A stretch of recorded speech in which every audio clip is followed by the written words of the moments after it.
የአራት ልጆች እናት ናት።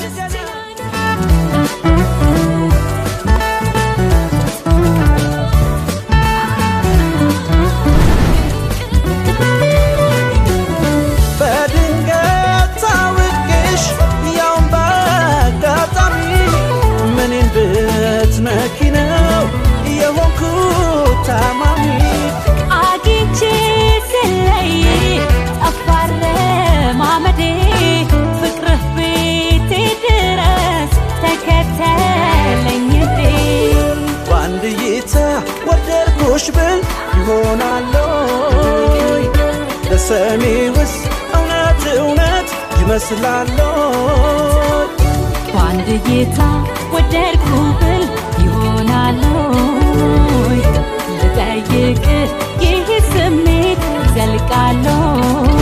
ኧረ እባክህ ንቃ። የአራት ልጆች እናት ናት።